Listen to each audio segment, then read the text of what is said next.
ವಿರಾಟ್ ಈಗಾಗಲೇ ರಾಯಲ್ ಚಿತ್ರ ತುಂಬಾ ಅದ್ಧೂರಿಯಾಗಿ ಪ್ರದರ್ಶನ ಕಾಣ್ತಾ ಇದೆ ಅಂತಲೇ ಹೇಳಬೇಕು. ಹೌದು, ಕನ್ನಡಕ್ಕೆ ಒಬ್ಬ ಒಳ್ಳೆಯ ನಟ ಹಾಗೂ ಆ್ಯಕ್ಷನ್ ಹೀರೋ ಸಿಕ್ಕಿದ್ದಾರೆ ಅಂತಲೇ ಹೇಳಬೇಕು ಈ ವಿರಾಟ್ ಅವರು. ವಿರಾಟ್ ಹುಟ್ಟಿದ್ದು ಮಾರ್ಚ್ 11, 1993 ಮೈಸೂರು ಜಿಲ್ಲೆಯಲ್ಲಿ. ಹೌದು, ಇವರು ನಮ್ಮ ಮೈಸೂರಿನವರು ಅಂತಲೇ ಹೇಳಬೇಕು ವಿರಾಟ್. ಹೌದು, ಮೊದಲು ಸೀರಿಯಲ್ಗಳಲ್ಲಿ ಆ್ಯಕ್ಟ್ ಮಾಡ್ತಾ ಇದ್ದ ವಿರಾಟ್ ತಮ್ಮ ಮೊದಲ ಚಿತ್ರವಾದ ಕಿಸ್ ಚಿತ್ರದ ಮೂಲಕ ಸಿನಿಮಾ ರಂಗಕ್ಕೆ ಕಾಲಿಟ್ಟರು ಅಂತಲೇ ಹೇಳಬೇಕು. ಮೂಲಗಳ ಪ್ರಕಾರ ಇವರು ಜೊತೆಯಲ್ಲಿ ಧಾರಾವಾಹಿಯಲ್ಲಿ ಅಭಿನಯಿಸಿದ್ದಾರೆ ಅಂತ ಕೇಳಿ ಬರ್ತಾ ಇದೆ. ಸೊ ನೀವೇನಾದರೂ ಆ ಧಾರಾವಾಹಿಯಲ್ಲಿ ಇವರನ್ನು ನೋಡಿದರೆ ನನಗೆ ಕಾಮೆಂಟ್ ಸೆಕ್ಷನಲ್ಲಿ ಕಾಮೆಂಟ್ ಮಾಡಿ. ಯಾಕಂದರೆ ನಾನು ಸೀರಿಯಲ್ಸ್ಗಳನ್ನು ಜಾಸ್ತಿ ನೋಡೋದಿಲ್ಲ. ಸೊ ನೋಡಿದರೆ ಕಾಮೆಂಟ್ ಸೆಕ್ಷನಲ್ಲಿ ಕಾಮೆಂಟ್ ಮಾಡಿ. ವಿರಾಟ್ ಅವರು ಒಬ್ಬ ಒಳ್ಳೆಯ ಡ್ಯಾನ್ಸರ್ ಅಂತಲೂ ಹೇಳಬೇಕು. ಹೌದು, ನಮ್ಮ ಪವರ್ ಸ್ಟಾರ್ ಪುನೀತ್ ರಾಜ್ಕುಮಾರ್ ಬಿಟ್ಟರೆ ನೆಕ್ಸ್ಟ್ ಲೆವೆಲ್ಗೆ ಡ್ಯಾನ್ಸ್ ಮಾಡೋರು ಇವರೇ ಅನಿಸುತ್ತೆ ಮೇ ಬಿ. ಹೌದು, ಸಖತ್ತಾಗಿ ಸ್ಟೆಪ್ಸ್ಗಳನ್ನು ಹಾಕ್ತಾರೆ ಇವರು ಅಂತಲೇ ಹೇಳಬೇಕು. ಹೌದು, ಇವರ ಮೊದಲ ಚಿತ್ರವಾದ ಕಿಸ್ ಚಿತ್ರದಲ್ಲಿ ಸುಶೀಲಾ ಸಾಂಗ್ಗೆ ಸಖತ್ತಾಗಿ ಸ್ಟೆಪ್ಗಳನ್ನು ಹಾಕಿ ಜನಗಳನ್ನು ಆಕರ್ಷಣೆ ಮಾಡಿದರು ಅಂತಲೇ ಹೇಳಬೇಕು. ಇವರ ಮೊದಲ ಚಿತ್ರವಾದ ಕಿಸ್ ಚಿತ್ರವು ಒಂದು ಲವ್ ರೊಮ್ಯಾಂಟಿಕ್ ಡ್ರಾಮಾ ಆಗಿತ್ತು. ಹೌದು, ಆದರೆ ಈಗ ಅವರ ಎರಡನೇ ಸಿನಿಮಾದ ರಾಯಲ್ ಅದು ಫುಲ್ ಫ್ಯಾಮಿಲಿ ಎಂಟರ್ಟೈನ್ಮೆಂಟ್ ಆ್ಯಕ್ಷನ್ ಎಲ್ಲ ಒಳಗೊಂಡಿರುವಂಥ ಸಿನಿಮಾದಿಂದ ಈಗ ಫುಲ್ ಫ್ಲೆಡ್ಜ್ ಆಗಿ ವಿರಾಟ್ ಅವರು ನಾಯಕ ನಟನಾಗಿ ಕಾಣಿಸಿಕೊಂಡಿದ್ದಾರೆ ಅಂತಲೇ ಹೇಳಬೇಕು ಈ ಸಿನಿಮಾದಲ್ಲಿ. ಅವರ ಮೊದಲ ಚಿತ್ರವಾದ ಕಿಸ್ ಚಿತ್ರದಲ್ಲಿ ಶ್ರೀಲೀಲಾ ಅವರು ಇವರಿಗೆ ನಾಯಕಿ ನಟಿಯಾಗಿದ್ದರು.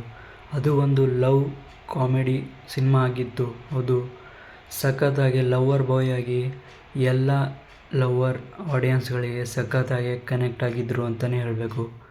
ಇವರ ಆ ಸ್ಕ್ರೀನ್ ಪ್ರೆಸೆನ್ಸಲ್ಲಿ ಸಖತ್ತಾಗಿ ಲವ್ವರ್ ಬಾಯ್ ಆಗಿ ಕಾಣಿಸ್ಕೊಂಡಿದ್ರು ಅಂತ ಹೇಳಬೇಕು. ಆದರೆ ಈಗ ಬಂದಂಥ ರಾಯಲ್ ಸಿನಿಮಾದಲ್ಲಿ ಫುಲ್ ಆ್ಯಕ್ಷನ್, ಫ್ಯಾಮಿಲಿ, ಎಮೋಷನ್ ಎಲ್ಲ ಒಳಗೊಂಡಿರುವಂಥ ಸಿನಿಮಾದಲ್ಲಿ ಸಖತ್ತಾಗಿ ಅಭಿನಯಿಸಿದ್ದಾರೆ ಅಂತಲೇ ಹೇಳಬೇಕು ಈ ವಿರಾಟ್ ಅವರು. ನಿಮಗೆಲ್ಲ ಗೊತ್ತಿರುವ ಹಾಗೆ ಕನ್ನಡ ಇಂಡಸ್ಟ್ರಿಯಲ್ಲಿ ಹೀರೋಗಳ ಕೊರತೆ ತುಂಬಾ ಇದೆ. ಆ ಕೊರತೆಯನ್ನು ಇವರು ನಿಭಾಯಿಸ್ತಾರೆ ಅಂತ ಅಂದ್ಕೊಳ್ತೀನಿ, ಸಾಲ್ವ್ ಮಾಡ್ತಾರೆ ಅಂದ್ಕೊಳ್ತೀನಿ ಮುಂದಿನ ಇವರ ಒಳ್ಳೆ ಸಿನಿಮಾಗಳ ಮೂಲಕ.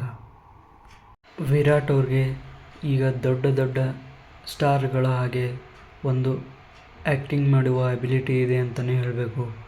ಹೌದು, ಈಗಾಗಲೇ ಅವರು 2 ಜಾನರ್ನಲ್ಲಿ ಸಖತ್ತಾಗಿ ಆ್ಯಕ್ಟಿಂಗ್ ಮಾಡಿದ್ದು ಈಗ ಸಿನಿ ರಸಿಕರಿಗೆ ಅವರ ಮುಂದಿನ ಸಿನಿಮಾಗಳ ಕುತೂಹಲ ತುಂಬಾ ಹೆಚ್ಚಾಗಿದೆ ಅಂತಲೇ ಹೇಳಬೇಕು.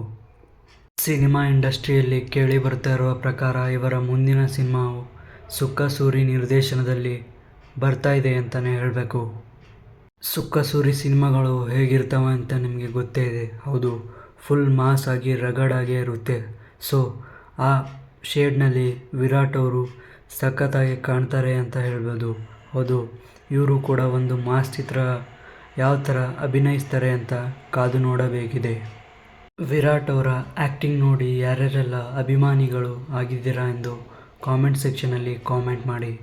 ಹೌದು, ಇವರು ಮುಂದಿನ ಫ್ಯೂಚರ್ ಸ್ಟಾರ್ ಆಗ್ಬೋದು ಎಂದು ಆಶಿಸ್ತಾ ಈ ವಿಡಿಯೋನ ಇಲ್ಲಿಗೆ ಕೊನೆ ಮಾಡ್ತಾ ಇದ್ದೀನಿ. ಸೊ ಈ ವಿಡಿಯೋ ನಿಮಗೆ ಇಷ್ಟ ಆಗಿದ್ದರೆ ಒಂದು ಲೈಕ್ ಹಾಗೂ ಒಂದು ಚಾನಲ್ನ ಸಬ್ಸ್ಕ್ರೈಬ್ ಮಾಡಿ ಮತ್ತು ನಿಮ್ಮ ಫ್ಯಾಮಿಲಿ ಫ್ರೆಂಡ್ಸ್ ಎಲ್ಲರಿಗೂ ಈ ವಿಡಿಯೋನ ಶೇರ್ ಮಾಡಿ ಅಂತ ಕೇಳ್ತೀನಿ. ವಿರಾಟ್ ಅವರ ಮುಂದಿನ ಎಲ್ಲ ಚಿತ್ರಗಳಿಗೂ ಆಲ್ ದ ಬೆಸ್ಟ್ ಹೇಳೋಣ. ಅವರು ಹೀಗೆ ಒಳ್ಳೆಯ ಸಿನಿಮಾಗಳಲ್ಲಿ ತೆಗೆಯಲಿ. ಸಿಗ್ತಾ ಇರೋಣ. Bye, take care, love you all.